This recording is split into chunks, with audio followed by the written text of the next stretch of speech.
The air in the library smelled of dust and forgotten stories, a comforting scent that had always made me feel at home.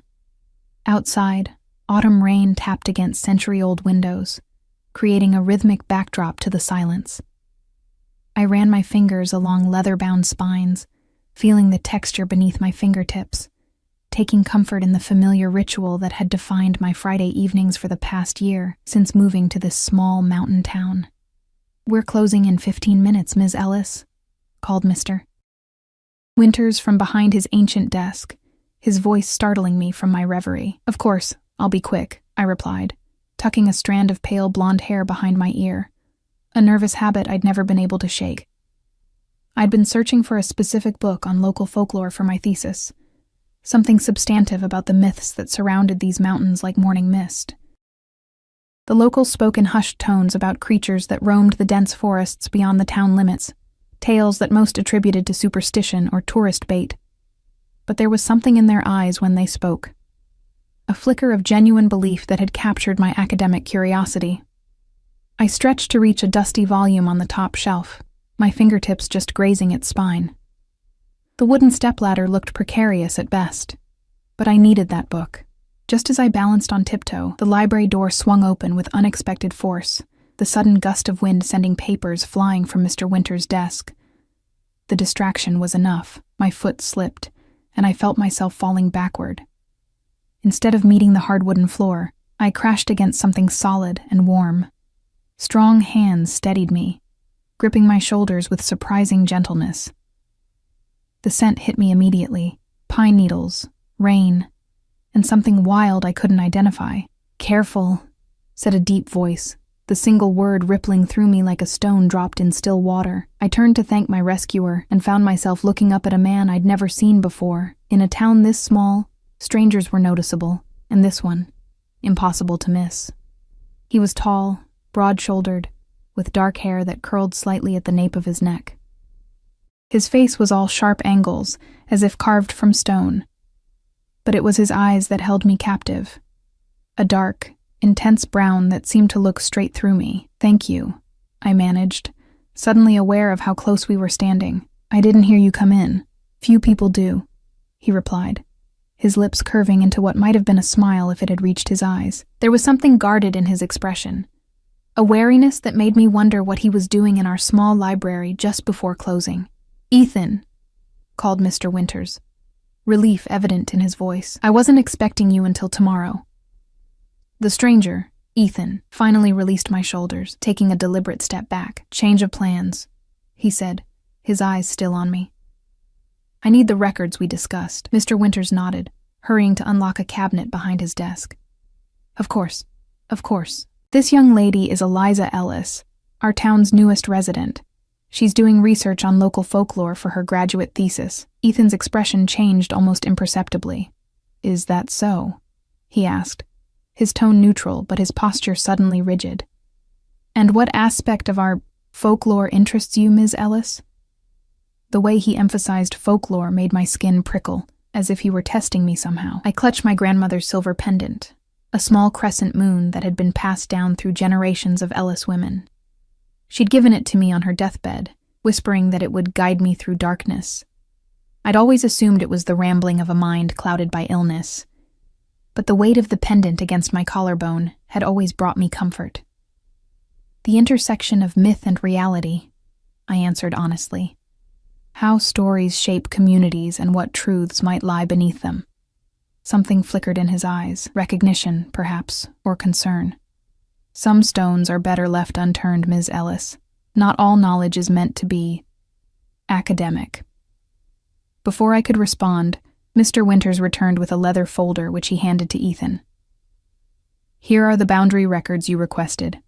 They date back to the original settlement." Ethan nodded his thanks but kept his attention on me. "How long have you been in Black River?" "Almost a year," I replied, suddenly defensive. "Long enough to know my way around." His laugh was unexpected, a low rumble that seemed to warm the air between us. "The town, perhaps, but the mountains? The forest? I doubt you've scratched the surface of what lies beyond the trails marked on tourist maps." I lifted my chin.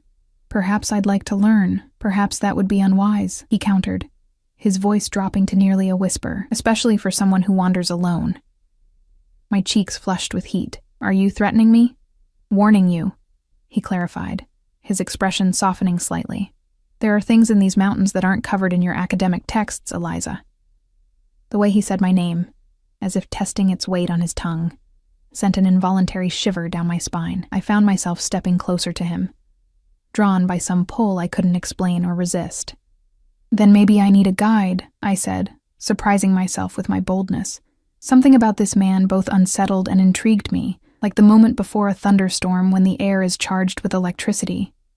Mr. Winters cleared his throat. "I'm locking up now," he announced, keys jangling in his hand.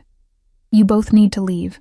Ethan stepped aside, gesturing for me to go ahead of him. As I passed, gathering my research notes and bag, my hand accidentally brushed against his. The contact lasted less than a second, but the effect was immediate and startling. His entire body tensed, and when I glanced up at his face, his eyes, previously dark brown, flashed a brilliant gold, luminous and otherworldly, before returning to normal so quickly I might have imagined it. He jerked away as if burned, his breath coming in a sharp hiss. Around us, the library lights flickered once, twice, then stabilized. "What?" I began, but he was already backing toward the door. "Stay away from the North Woods, Eliza," he said, voice rough. "Especially when the moon is full." Then he was gone, the door swinging shut behind him with a heavy thud that echoed in the sudden silence.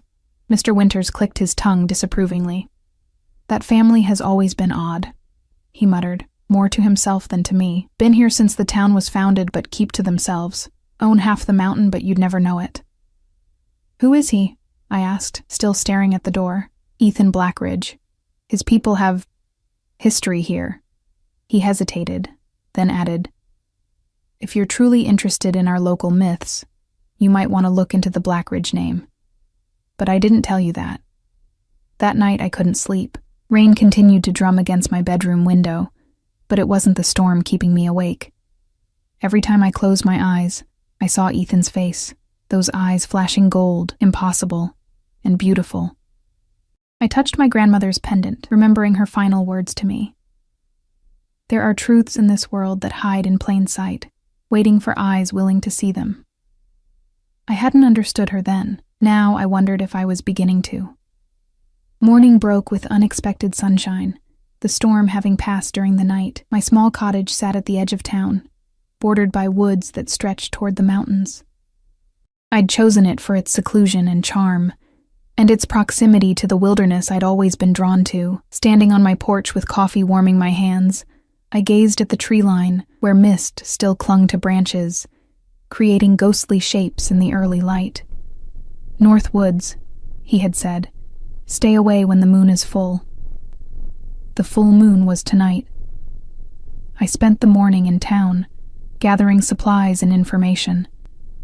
The local cafe buzzed with conversation, but voices hushed when I approached.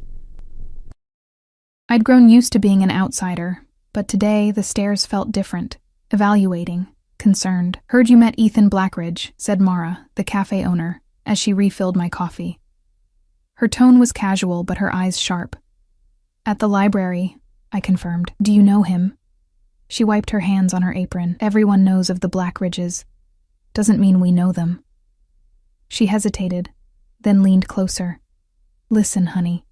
You seem nice, smart, but there are things about this place, boundaries that exist for good reasons. The Blackridges are one of them." "What does that mean?" I pressed. "It means some questions aren't meant to be answered," she replied, her smile not reaching her eyes, at least not by strangers. As I left the cafe, I noticed a flyer on the community board. "Full Moon Festival tonight. Join us for the monthly bonfire. Keep to town after dark. A monthly gathering on the full moon. To celebrate or to hide." I couldn't shake the feeling that the entire town was in on a secret I was just beginning to glimpse. By afternoon, I had made my decision. Academic curiosity or recklessness. I wasn't sure which was driving me as I packed my backpack with a flashlight, water, and my research notebook. The rational part of my mind insisted I was overreacting to coincidence and local superstition. But deeper instincts, the kind my grandmother had always told me to trust, whispered that there was truth waiting in those woods, truth that somehow involved Ethan Blackridge and his impossible golden eyes. As twilight approached, I watched from my window as townspeople gathered in the square, carrying food and firewood for the festival. Music drifted through the air, a counterpoint to the howl of wind in the trees. The moon would rise soon, full and bright above the mountains. I touched my pendant once more, drawing courage from its familiar weight, and stepped into the gathering darkness. Instead of heading toward the festival lights, I turned north, toward the forbidden woods, and whatever secrets they held beneath the rising full moon. The forest welcomed me with whispers, leaves rustling, branches creaking, creatures scurrying unseen in the underbrush. Twilight painted everything in shades of blue and purple, the familiar landscape transforming into something ancient and unknowable, with each step I took away from town. Behind me, the festival sounds grew fainter, laughter and music replaced by the symphony of night creatures awakening. I followed a narrow trail, barely visible in the deepening darkness. My flashlight bobbed ahead of me, the beam catching on low-hanging branches and exposed roots that seemed to reach for my ankles. The rational part of my mind, the academic, the researcher, kept insisting this was foolish, potentially dangerous, but another part, something deeper and more instinctive, urged me forward. "You're looking for answers," I whispered to myself, the sound of my voice startling in the quiet. This is just field research, but the weight of my grandmother's pendant against my skin reminded me that this was more than academic curiosity. Something had called me to this town a year ago, the same something that now drew me into these woods on a full moon night after a strange man with golden eyes had explicitly warned me away. The path grew steeper, winding upward into the mountains. I paused to catch my breath, leaning against the rough bark of an ancient pine. When I looked up through gaps in the canopy, I could see the sky darkening from indigo to black, stars emerging like scattered diamonds. The moon would rise soon. A twig snapped somewhere to my left, a sharp, deliberate sound that didn't belong to the wind or small creatures. I froze, my breath catching in my throat. "Hello?" I called, immediately regretting breaking the silence. "Is someone there?" Nothing answered but the wind, yet I couldn't shake the sensation of being watched. I switched off my flashlight, letting my eyes adjust to the darkness. The forest seemed to hold its breath around me. When I finally spotted it, my heart nearly stopped, a pair of eyes reflecting the last of the twilight, watching me from between the trees. Not human eyes. They were set too low to the ground, too wide apart. Animal eyes. "Easy," I murmured, slowly reaching for my flashlight again. "I'm just passing through." The eyes blinked once, twice, then disappeared. I exhaled shakily, switching the light back on with trembling fingers. Whatever it was had gone, or was simply hiding now, waiting. I pressed on, climbing higher into the mountains. The trail grew less defined, eventually disappearing altogether beneath a carpet of pine needles. I checked my phone. No signal, as expected. The GPS map I'd downloaded showed I was approaching a clearing marked only as Black Ridge Land, private property. The trees thinned suddenly, and I found myself at the edge of a wide meadow bathed in silvery light. The moon had risen, huge and impossibly bright, illuminating the grass that rippled like water in the night breeze. In the center of the clearing stood a stone structure. Not quite a house, more like a temple or shrine, ancient and weathered. It seemed to grow from the earth itself, its walls covered in creeping vines and moss. I approached cautiously, my footsteps muffled by the thick grass. As I drew closer, I could make out symbols carved into the stone. Spirals, crescents, and what looked like paw prints arranged in patterns that seemed almost like writing. Some of the symbols matched the engravings on my grandmother's pendant, and I touched it reflexively, feeling its silver grow warm against my skin. A rough circle of standing stones surrounded the central structure, each twice my height and covered in similar markings. The air felt different here, charged, like the moment before lightning strikes. "You shouldn't be here." I whirled around, nearly losing my balance. Ethan Blackridge stood at the edge of the clearing, his tall figure silhouetted against the trees. Even in shadow, I could feel the intensity of his gaze. "This is private property," he continued, walking toward me with measured steps. In the moonlight, He looked different. Wilder somehow. His movements fluid and predatory. I warned you about the North Woods. I'm researching local folklore, I said, lifting my chin despite the fear fluttering in my chest. These symbols, they appear in several texts about this region's original settlers. He stopped a few feet away, close enough that I could see the tension in his jaw, the careful control in his posture. This isn't about your research, Eliza. You know that, and I did know, somehow.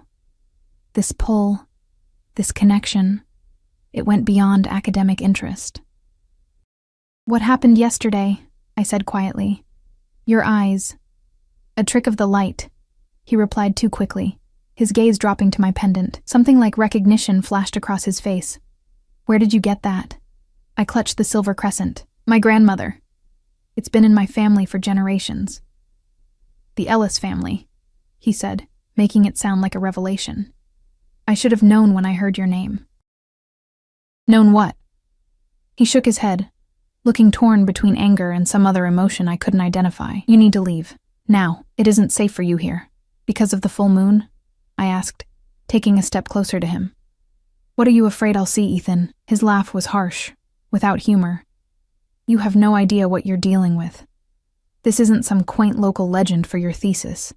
This is my life, my family's legacy. Then help me understand, I pleaded, reaching out instinctively. He backed away from my touch. You want understanding? Look around you. This place has been sacred to my people for centuries. Those symbols you're so interested in. They tell our story, how we came to be, what we are. And what is that exactly? I pressed. The moonlight caught his face as he looked up at the night sky, illuminating features that seemed to sharpen before my eyes. Guardians, he said finally. Protectors of these mountains and everyone in them, including stubborn researchers who don't heed warnings. A howl split the night, long, mournful, and much too close. Ethan's head snapped toward the sound, his entire body tensing. They're coming, he muttered, grabbing my arm. We need to get you out of here. Who's coming? I demanded. But he was already pulling me toward the trees. My family, he said grimly. And they're not as patient as I am. We ran through the forest, his grip firm but gentle on my wrist as he guided me over fallen logs and around dense thickets. He moved with impossible grace in the darkness, never stumbling, never hesitating. I struggled to keep up, branches whipping at my face, roots catching at my feet. More howls rose in the night, coming from different directions now, surrounding us. They're hurting us, I gasped, the realization hitting me with sudden clarity. Ethan shot me a surprised look over his shoulder. Yes, he confirmed. Back toward their territory. Why? He slowed slightly, allowing me to catch my breath. Because you're wearing that pendant, he said, nodding toward my grandmother's silver crescent. It marks you as significant. Before I could ask what he meant, a massive shape burst from the undergrowth ahead. A wolf, larger than any I'd ever seen or imagined possible. Its fur was silver in the moonlight, its eyes gleaming with intelligence as it blocked our path. I stumbled backward, but Ethan stepped in front of me, his posture both protective and deferential as he faced the creature. Mother, he said, his voice steady. She doesn't know. She's not a threat. The wolf, Ethan had called it Mother, tilted its head, studying me with eyes that seemed too aware, too human. It sniffed the air between us, then fixed its gaze on my pendant. Please, I whispered, though I wasn't sure if I was addressing Ethan or the wolf. Slowly, deliberately, the wolf stepped aside, clearing our path. But as we moved to pass, another howl echoed through the trees, different from the others, filled with urgency and what sounded almost like pain. Ethan stiffened. Daniel, he said, voice tight with sudden concern. Then to me, my brother. Something's wrong. The silver wolf, his mother, was already moving, a streak of moonlight disappearing into the trees toward the sound. Ethan looked torn, his gaze darting between me and the direction his mother had gone. Go, I said, understanding his conflict. If your brother needs help, I can't leave you alone out here, he interrupted. It's not just my family in these woods tonight. Another howl, more desperate than the first. Ethan cursed under his breath. Come with me, he said finally, his eyes meeting mine. But stay close, and no matter what you see, don't run. Running triggers the hunt response. The words sent ice through my veins, but I nodded. Whatever was happening, whatever Ethan and his family were, I was already too deep in this mystery to turn back now. We moved swiftly through the forest, following the sound of howls that grew more frequent and urgent. The trees opened suddenly onto another clearing, smaller than the one with the stone circle. In the center, the silver wolf stood over a dark shape on the ground. Another wolf, this one with russet fur matted with something darker, glistening in the moonlight. Daniel. Ethan breathed, rushing forward. I hung back at the edge of the trees, watching as he knelt beside the injured wolf. The silver one, his mother, paced anxiously, making soft whining sounds. What happened? Ethan asked, his hands moving carefully over the russet wolf's body. It was surreal, watching him speak to these creatures as if expecting answers. More surprising was when answers came. Not in words, but in a series of growls and movements that Ethan seemed to understand perfectly. Hunters, he spat, the word like venom, with silver bullets. They're getting bolder. The injured wolf tried to rise, but collapsed again with a whimper that wrenched at my heart. Whatever else these creatures might be, they were suffering, afraid. Without thinking, I stepped into the clearing. The silver wolf's head snapped up, eyes locking onto mine with a warning growl. She's with me, Ethan said quickly, then looked at me with a mixture of surprise and wariness. Eliza, you should wait in the trees. I want to help, I said, approaching slowly, hands visible at my sides. I have first aid training. The absurdity of offering human first aid to a creature that might not be entirely animal wasn't lost on me, but I continued forward, drawn by some instinct I couldn't explain. The russet wolf, Daniel, watched me approach, intelligent eyes filled with pain and suspicion. As I knelt beside him, opposite Ethan, I could see the wound now, a bullet hole in his shoulder, the surrounding fur singed and bloody. Silver burns them, Ethan explained quietly, seeing my confusion. The bullet needs to be removed before he can heal. I swallowed hard, my academic theories and half-formed suspicions coalescing into certainty. He's a werewolf, I whispered. You all are. Ethan's eyes met mine across his injured brother, no longer bothering to hide the golden glow that had startled me in the library. Yes, he said simply. And now you're in the middle of our war. The silver wolf, Ethan's mother, made a sharp noise that sounded distinctly like disagreement. Not yet, Ethan amended, still holding my gaze. But she will be, after tonight. He glanced down at my pendant. Her family always has been. She just didn't know it. The russet wolf whined again, more urgently. Ethan refocused on the wound. I need to get the bullet out, but I don't have the right tools here. We need to get him somewhere safe, I said, mind racing. My cottage. It's closer than going deeper into the mountains, isn't it? Ethan looked surprised at my offer, then thoughtful. Yes, but are you sure? I wasn't sure of anything except that I couldn't walk away from this, from them, now. Yes, I said firmly. We need to hurry. As if understanding my words, the russet wolf struggled to his feet, leaning heavily against Ethan's side. The silver wolf, Ethan's mother, approached me slowly, her massive head level with my chest. Up close, I could see flecks of gold in her amber eyes, the same shade Ethan's turned when what? When he felt strong emotion, when he touched me? She sniffed at my pendant, then pressed her muzzle gently against my hand. Acceptance, permission, gratitude. I wasn't sure which, but the gesture filled me with unexpected warmth. She likes you, Ethan said, sounding both surprised and resigned. That's unusual. I'm an unusual person, I replied, the beginnings of a smile tugging at my lips despite the gravity of the situation. His answering smile was brief, but genuine. That, he said, is becoming increasingly clear. Together, we began the careful journey back toward town, toward my cottage, the injured wolf between us and the silver one leading the way. Above us, the full moon watched our slow progress through the trees, its light both blessing and curse to the creatures now under my protection. The journey back to my cottage felt endless, each step measured by Daniel's pained breathing and the constant vigilance of the silver wolf, Ethan's mother, who scouted ahead and circled back, guarding our slow progress. The forest had transformed into a different world entirely. What had been mysterious and alluring on my journey in now felt dangerous, filled with shadows that could hide those hunters Ethan had mentioned. Who would hunt werewolves?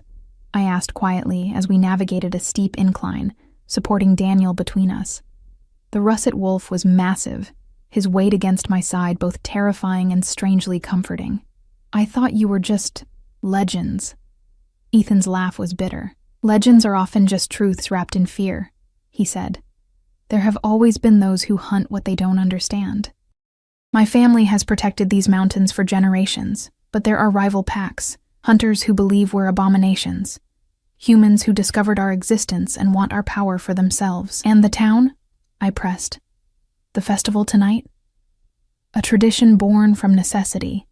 The townspeople know enough to stay inside during full moons, make noise to keep us away from their homes. Most don't know exactly what we are, just that their safety depends on respecting boundaries. He glanced at me. Until people like you start asking questions. I bristled at his tone. I didn't ask for this, didn't you? His golden eyes flicked to my pendant. The Ellis women have been drawn to our kind for centuries. Your grandmother knew exactly what she was passing down to you. The revelation struck me silent. Had my grandmother known? Had she deliberately sent me into this world of moonlight and fangs with nothing but a silver pendant as protection? The more I considered it, the more certain memories resurfaced. Her stories about the mountains, her warnings about full moons, the way she'd smile secretively when speaking of old friends in a town I'd never visited until after her death. We emerged from the forest behind my cottage, the small structure dark and peaceful against the night sky. The silver wolf hesitated at the tree line, clearly reluctant to approach human dwellings. She won't come closer, Ethan explained. Too many scents, too exposed. She'll keep watch from here. I nodded, understanding the wolf's caution even as I marveled at her obvious intelligence. As if sensing my thoughts, she met my gaze one last time before melting back into the shadows of the forest. Getting Daniel inside was a challenge. The russet wolf was weakening, his breathing labored, dark blood matting his beautiful fur. Once inside, I quickly closed all the curtains and bolted the door. The bathroom, I directed, helping Ethan guide his brother down the narrow hallway. There's better light, and it's easier to clean. Daniel collapsed onto the bathroom tile, a pained whine escaping him as Ethan knelt beside him. I gathered first aid supplies, my mind racing through what little I knew of treating gunshot wounds, none of which involved werewolves or silver bullets. I need to see the wound better, I said, setting down my supplies and reaching for a pair of scissors. May I? Ethan nodded, and I carefully cut away the fur around the wound. The damage was worse than I'd initially thought. The skin around the entry point was blackened and blistered, as if burned. The silver, Ethan explained, seeing my horrified expression. It's poison to us. The longer it stays in, the more damage it does. I took a deep breath, steadying my hands. I need tweezers, something to extract the bullet. As I searched through my supplies, Daniel made a strange, choked sound. When I turned back, I gasped. The russet fur was receding, limbs elongating, transforming before my eyes into a young man who looked strikingly similar to Ethan, though perhaps a few years younger. He's shifting, Ethan explained, supporting his brother's now human shoulders. The pain? Sometimes it triggers the change. Daniel's eyes fluttered open, human eyes now, dark brown clouded with pain. Who's she? He rasped, looking at me with suspicion. Eliza Ellis, Ethan answered, his tone conveying something significant. Recognition flickered in Daniel's eyes. Ellis, he repeated. Like the treaty? Before I could ask what treaty, Daniel groaned, his back arching as another wave of pain hit him. The bullet wound looked even more grotesque against human skin, a perfect circular hole surrounded by veins that had turned black, spreading like poison through his shoulder. Hold him, I instructed, my training taking over as I approached with sterilized tweezers. This will hurt. Ethan braced his brother's shoulders while I probed the wound, searching for the bullet. Daniel's entire body went rigid, a strangled cry escaping through clenched teeth. After what felt like an eternity, my tweezers connected with something solid. Got it, I murmured, carefully extracting the small silver bullet. It gleamed in the bathroom light, deceptively beautiful for something so deadly. The effect was immediate. Daniel's body relaxed, his breathing eased, and, most incredibly, the blackened veins began to recede before my eyes. Werewolf healing, Ethan explained, seeing my amazement. Now that the silver's out, his body can repair itself. I bandaged the wound anyway, more for my own peace of mind than Daniel's benefit. As I worked, I felt Ethan watching me with an intensity that made my skin tingle. "You're taking this remarkably well," he observed. I secured the bandage with medical tape, buying time to consider my response. "I've spent a year researching legends that I'm now discovering are true. I just pulled a silver bullet from a werewolf in my bathroom. Well, isn't exactly how I'd describe what I'm feeling." I met his gaze. "But running screaming into the night wouldn't help anyone, would it?" His lips curved into the first genuine smile I'd seen from him. "No, I suppose not." Daniel's eyes had closed, his breathing steadier now. The color was returning to his face, the pain lines smoothing out. "He needs rest," Ethan said, gathering his brother in his arms with surprising ease. "Is there somewhere—" "The bedroom," I directed, leading the way. "He can take my bed." As Ethan settled Daniel onto my bed, I caught myself observing the differences between the brothers. Where Daniel was all sharp edges and intensity even in unconsciousness, Ethan moved with a contained power that spoke of greater control, greater responsibility. The alpha and his lieutenant, I thought, then wondered where such knowledge had come from. "Will you stay with him?" I asked. "I'll make some tea." In the kitchen, I braced myself against the counter, finally allowing the trembling to overtake my limbs. Werewolves. Actual werewolves. My academic research had led me straight into the supernatural world I'd only theorized about.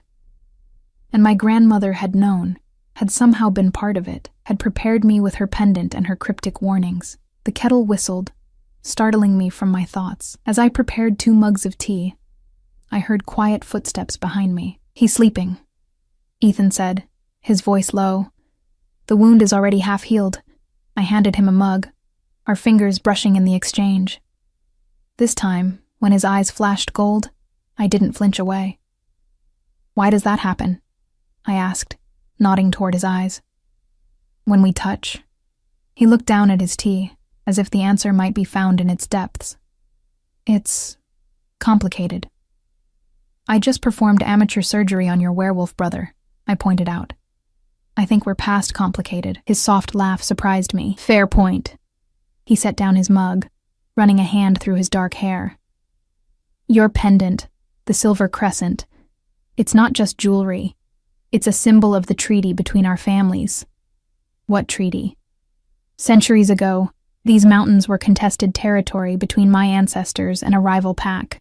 The conflict nearly destroyed both sides until a human woman intervened, an Ellis. She brokered peace, protected our secrets from other humans, became what we call a pack friend, a human ally." He nodded toward my pendant. "That symbol marks her descendants as under our protection and worthy of our trust." I touched the silver crescent, seeing it with new eyes. So my grandmother must have been the last Ellis to maintain contact with the pack. When she passed, we lost track of her line until you arrived in town. His expression turned thoughtful. "We wondered why a young academic would choose our obscure town for folklore research. Now it makes sense. But it doesn't explain why your eyes change when we touch," I pressed. Ethan hesitated, and I could see him weighing how much to reveal. "Pack friends have a particular resonance with werewolves, a connection. It's rare, especially now, but when it happens..." He trailed off, looking uncomfortable. "Is it dangerous?" I asked. "Not dangerous, no." His gaze finally met mine, gold flickering at the edges of his irises. "But significant." Before I could ask what significant meant, a sound from outside caught our attention. A long, warning howl that made Ethan tense immediately. "My mother," he said, already moving toward the door. "Something's wrong." I followed him onto the small porch. The full moon illuminated my yard and the forest beyond, where shadows moved between trees. Too large for normal wolves, too purposeful. "More hunters?" I asked, fear constricting my throat. Ethan's expression was grim. "Yes, and they're closing in. They must have followed our trail from the clearing." He turned to me, his face hard with decision. "Stay here with Daniel. Lock the doors. Don't let anyone in except me or my mother." "What are you going to do?" His answer was to strip off his shirt in one fluid motion. My breath caught at the sight of his muscled torso, covered in intricate tattoos that seemed to shift in the moonlight. "Protect what's mine," he said, his voice deepening to something near a growl. Then, meeting my eyes one last time, "That includes you now, Eliza Ellis, whether either of us planned it or not." Before I could respond, his body began to change, bones cracking, muscles shifting, dark fur sprouting across his skin. The transformation was both beautiful and terrifying, his human features elongating into a powerful muzzle, his hands curving into deadly claws. Where Ethan had stood, a massive black wolf now gazed at me with familiar golden eyes. For a heartbeat, we simply looked at each other, human and wolf, yet somehow connected by something ancient and unspoken. Then he turned and bounded into the forest, a shadow among shadows, leaving me alone on the porch with the sound of distant howls and the knowledge that nothing in my life would ever be the same again. I stood frozen on the porch, watching the spot where Ethan had disappeared into the tree line. The night air carried sounds of distant conflict. Growls, shouts, the crack of what could only be gunfire. My heart hammered against my ribs as I realized what was happening. Ethan and his mother were fighting the hunters, protecting us, protecting me. Self-preservation urged me back inside. I locked the door, checking windows and drawing curtains as I moved through the cottage.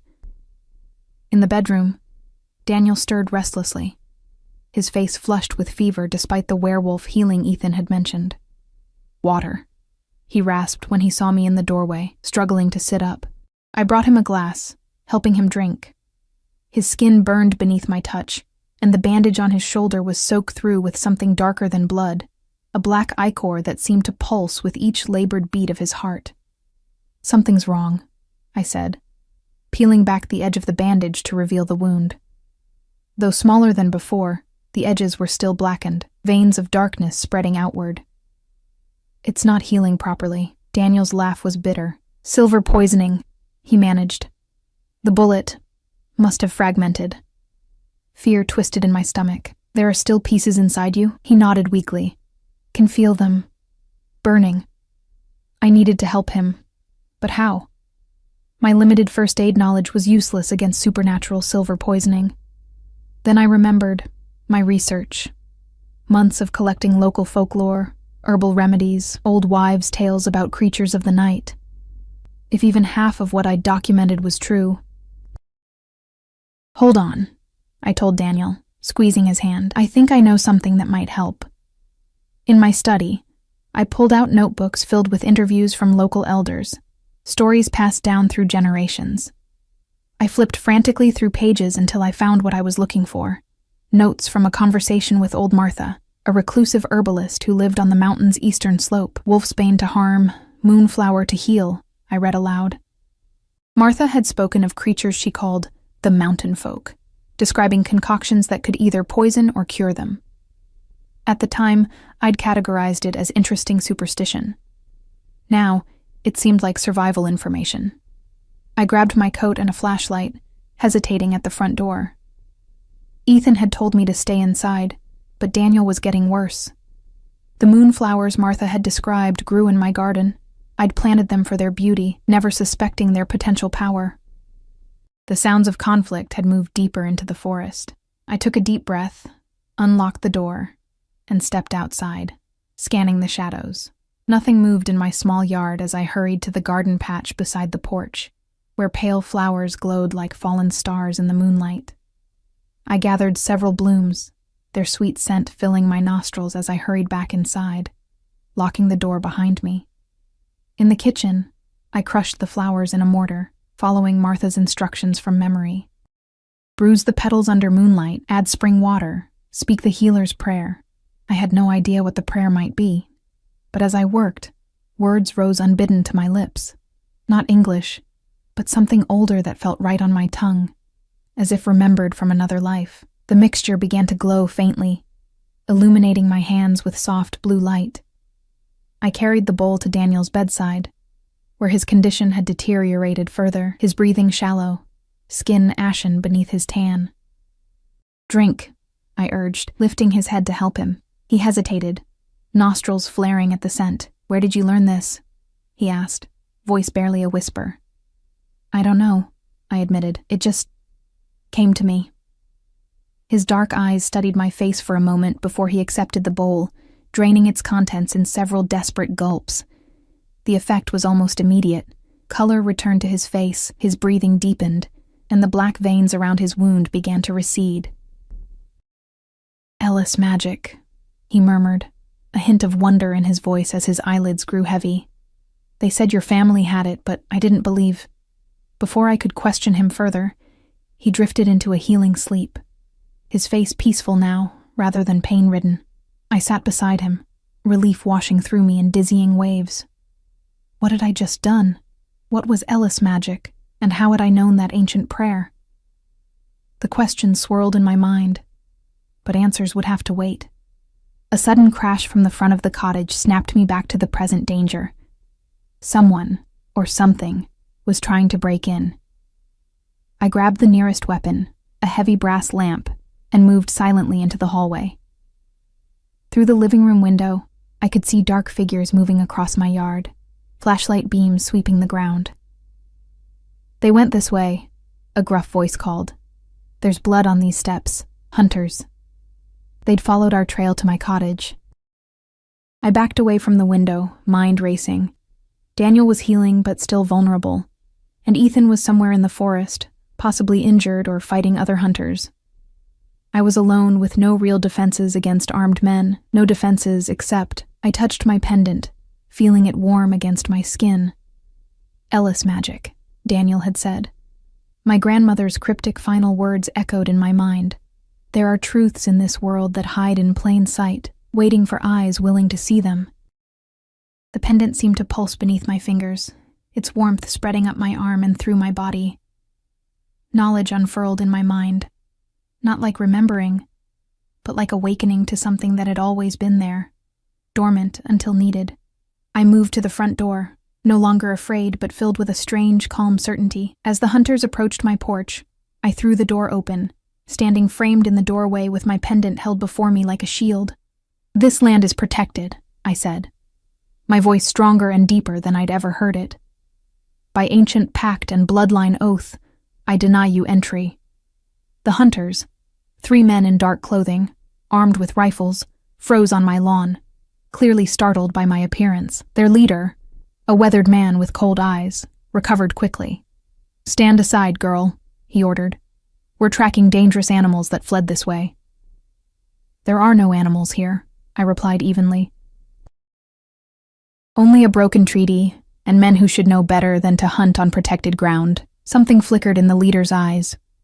Recognition, perhaps, or superstitious fear, his gaze fixed on my pendant. "Ellis," he said, the name both curse and acknowledgement. "We thought your line had ended. You thought wrong," I countered, the pendant growing warmer in my palm. "Leave now, while I still permit it." The younger men shifted uncomfortably, exchanging uncertain glances, but the leader stood his ground. "Your family may have protected those beasts in the past, but times have changed. We know what they are, what threat they pose. Step aside, or we'll consider you as much an enemy as they are."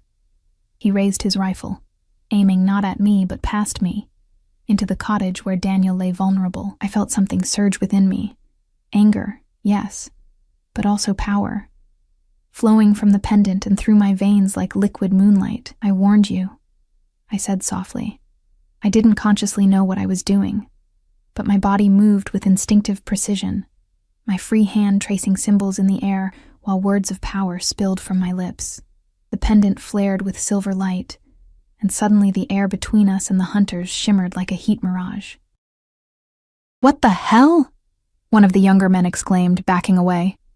The leader fired his rifle. The bullet hit the shimmering air and dropped harmlessly to the ground, its momentum stolen by whatever barrier I'd created.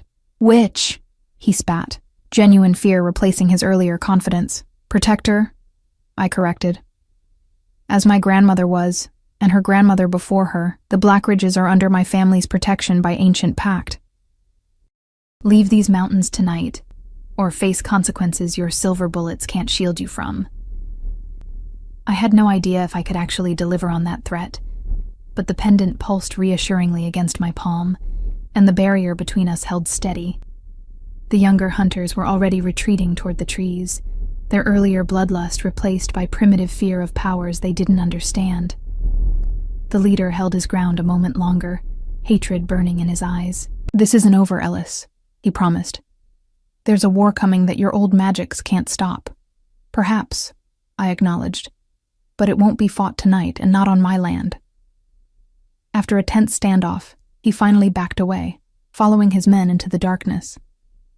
I maintained the barrier until I was certain they were gone, then sagged against the doorframe, suddenly exhausted.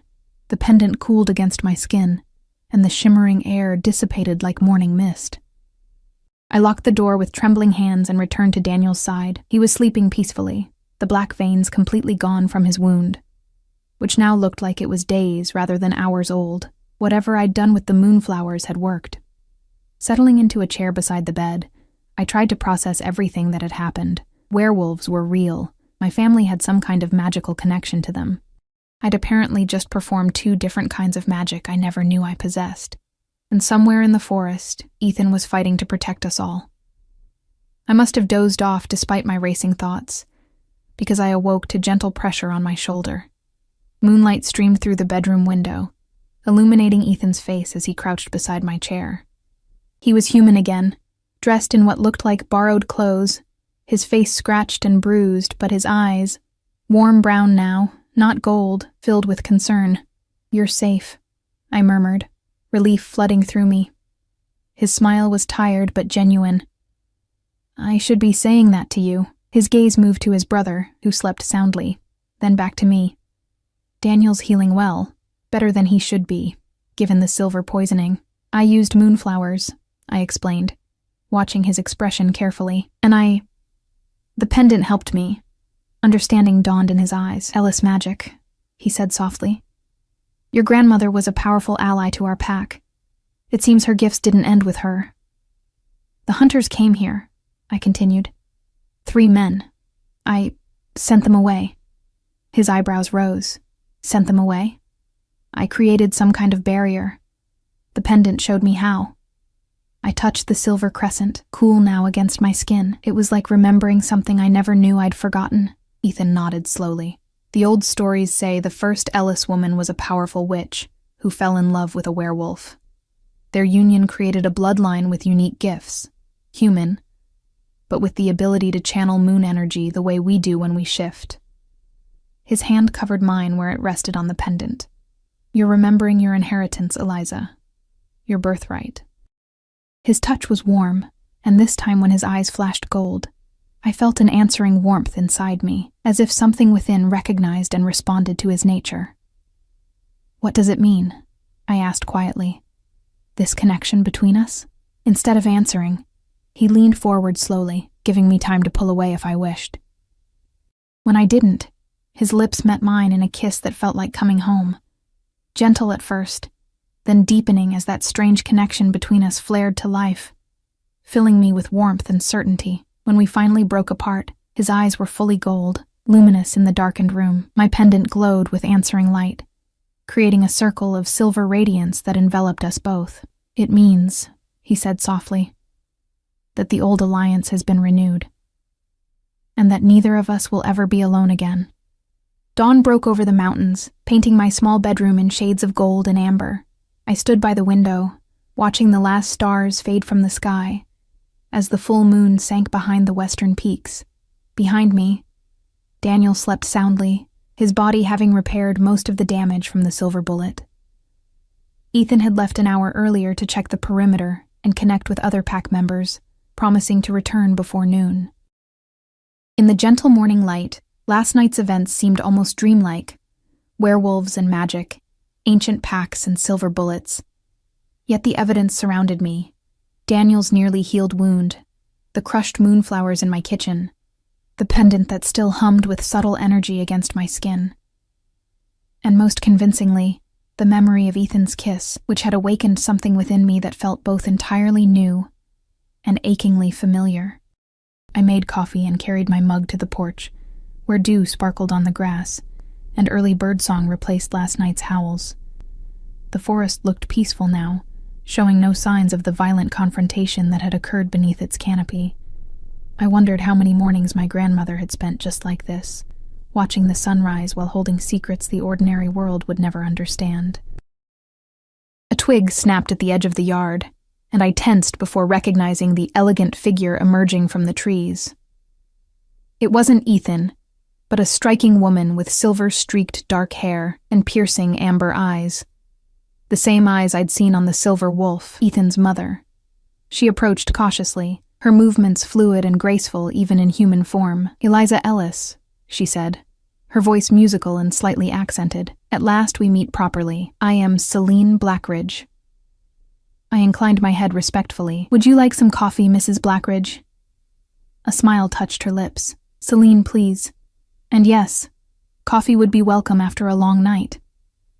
I brought a second mug, and we sat together on the porch steps, a companionable silence stretching between us as we watched the sunrise. There was something comforting in her presence, a quiet strength that reminded me of my grandmother.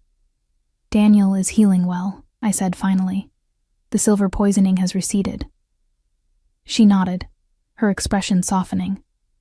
"Yes, I sensed it. You used the old magic. I'm not sure I understand what happened," I admitted. "It was like muscle memory for something I've never actually done."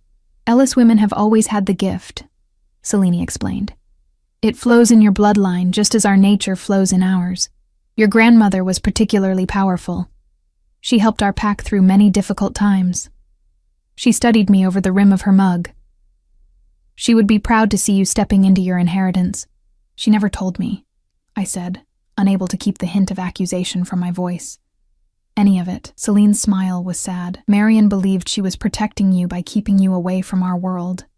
There was conflict when you were very young. Hunters targeted our pack, and several humans connected to us were caught in the crossfire." "My parents," I whispered, sudden understanding dawning. "My parents had died in what I'd always been told was a hiking accident when I was just 3 years old. They were killed because of their connection to your family." "Yes," Celine acknowledged quietly. "Your grandmother took you away, severed ties with us to keep you safe. It was the right decision at the time, though it broke her heart. She loved our family as her own." The revelation settled over me like a physical weight. My entire life had been shaped by this connection I never knew existed. My orphaned childhood, my grandmother's cryptic stories, even my academic interest in folklore and myth. It hadn't been random chance that led me to this town after her death. It had been the pull of blood and magic calling me home. "And now the hunters are back," I said, remembering the man's ominous words, "A war is coming." Celine's expression hardened. "They never truly left. But yes, they've grown bolder, more organized. Last night was the first time they've dared to come so deep into our territory." Her eyes met mine. "Your arrival has shifted the balance, Eliza. Your presence here, the reawakening of Ellis magic, it changes things. For better or worse, that remains to be seen." She set down her empty mug. "But I believe your grandmother sent you back to us for a reason. Marion always saw further than most." Before I could question her further, Daniel appeared in the doorway, looking remarkably recovered despite the events of the previous night. He leaned against the frame, his resemblance to Ethan even more striking in daylight. "Morning," he said, voice still rough with sleep. "Got any coffee for the guy you saved last night?" Celine rose gracefully and embraced her younger son, murmuring something in a language I didn't recognize. The tender gesture humanized her in a way that made my throat tighten. Werewolf or not, she was a mother who had nearly lost her child. As I went to fetch more coffee, I heard the familiar rumble of Ethan's voice approaching. He appeared from the tree line, deep in conversation with a tall, silver-haired man whose commanding presence identified him immediately. This could only be Ethan's father, the pack leader, the alpha. They fell silent as they approached the porch, the older man's gaze fixing on me with an intensity that made me straighten my spine instinctively. "So, you're Marion's granddaughter," he said, his voice a deep bass that seemed to vibrate in the air. "I see her in your eyes. This is my father, Alaric Blackridge," Ethan introduced. Coming to stand beside me in what felt like a protective gesture, I extended my hand. "It's an honor to meet you, Mr. Blackridge." Instead of shaking it, he clasped my forearm in what I somehow knew was a traditional pack greeting. "The honor is mine, Eliza Ellis. Your family's debt to our pack was paid generations ago, yet still you come to our aid." He inclined his head toward Daniel. "My son would have died without your intervention." "Anyone would have helped," I said automatically. Alaric's laugh was a rumble like distant thunder. "No, child. Most humans would have run screaming into the night at the first sight of transformation. Instead, you performed magic you didn't know you possessed and faced down armed hunters." His expression grew serious. "You have your grandmother's courage." We moved inside as the morning brightened, the small cottage feeling suddenly crowded with the Blackridge family gathered in my living room. They discussed last night's events in low, urgent voices. How many hunters they'd encountered, where they might have come from, what their presence might signify. I busied myself in the kitchen, preparing breakfast while trying to process everything I'd learned. My mind kept returning to Ethan's kiss, to the golden light in his eyes, to Celine's words about my arrival shifting the balance. I had come to this town seeking folklore for my thesis. Instead, I had found my own legacy, woven through with magic and ancient packs.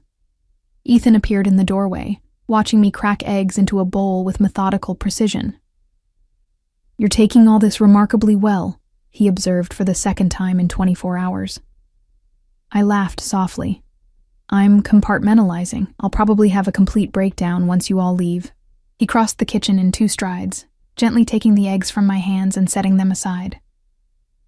"What if I don't want to leave?" My heart stuttered in my chest. "What do you mean?" "Last night, when we kissed..." He hesitated, searching my face. "You felt it, didn't you? The connection between us. It's rare, Eliza. Sacred." "Because I'm an Ellis?" I asked, needing to understand. "Because of the pact between our families?" "No." He took my hands in his, and I felt that familiar warmth spreading up my arms. "The pact may have brought our families together initially, but what's between us is something different, something deeper." His thumbs traced circles on my wrists, sending shivers through me. "We call it the soul bond. It can only happen between true mates." "Mates?" I echoed, the word simultaneously foreign and thrilling. "In pack terms, it means everything," he explained, his eyes beginning to shimmer gold. "Partner, protector, equal. It's the rarest kind of bond, one that transcends bloodlines and even species. My parents have it. I never thought I would find it, especially not with a human," I supplied when he trailed off. His smile was gentle. "A remarkable human with magic in her veins and courage in her heart." His hand rose to cut my cheek. "I've known since the moment you touched me in the library. My wolf recognized you instantly, even if I resisted the knowledge." "Is that why your eyes changed?" He nodded. "The wolf is always closer to the surface with strong emotion, but with you, it responds to your essence, your energy. It wants to be known by you." I leaned into his touch, my body instinctively seeking closer connection. "And what do you want, Ethan Blackridge?" "You," he said simply. "However you'll have me, for as long as you'll have me." The honesty in his voice broke something open inside me, a wall I hadn't even realized I'd built around my heart. Always the serious academic, the dedicated researcher, keeping emotional entanglements at arm's length. But with Ethan, those defenses crumbled like sandcastles against the tide. "I don't know what any of this means," I admitted. "The magic, the pack, being a mate, it's all new territory. We can learn together," he promised. "One day at a time." From the living room came the sound of cleared throats and poorly disguised chuckles. Ethan winced, stepping back slightly. "I forgot about werewolf hearing," he muttered. Great, I sighed. So your entire family just heard that conversation? Every word, he confirmed with a rueful smile. Privacy is a rare commodity in pack life. Something else to consider before you decide if this is what you want. I thought about it for all of 3 seconds before reaching up to pull him down for another kiss, not caring about our audience. This kiss was different from our first. Less hesitant, more certain. The pendant warmed between us, and I felt that strange power stirring again, responding to his touch, to his nature. When we broke apart, his eyes were fully gold, beautiful, and wild. I'll take that as a yes, he murmured. It's a yes, I confirmed, my voice steady with newfound certainty. I still have 1,000 questions, and I'm probably going to freak out about all of this at some point, but yes. Whatever this is between us, I want to explore it. His answering smile was radiant. Hand in hand, we rejoined his family in the living room, where knowing smiles and warm looks greeted us. Even Daniel managed a weak wolf whistle from his position on the couch. Well, said Alaric, his eyes twinkling with paternal approval, it seems the alliance between our families enters a new chapter. A stronger one, Celine added, her gaze moving meaningfully between Ethan and me. One written in both blood and heart. As morning sunlight streamed through the windows, turning ordinary dust motes into dancing golden specks, I felt a profound sense of rightness settle over me. The path ahead would not be easy. There were hunters to contend with, magic to master, a thesis that would need serious revision. But for the first time since my grandmother's death, I felt truly connected to my past, to my heritage, to these remarkable people who were now impossibly becoming my family. Ethan's hand tightened around mine, as if sensing my thoughts. Welcome home, Eliza Ellis, he said quietly. And I was home, not just in this small mountain town, but in my own skin, in the legacy my grandmother had preserved for me, and in the golden eyes of the werewolf who had recognized me even before I recognized myself. No longer the outsider looking in. I had found my place in a world where magic and myth walked hand in hand beneath the light of the full moon.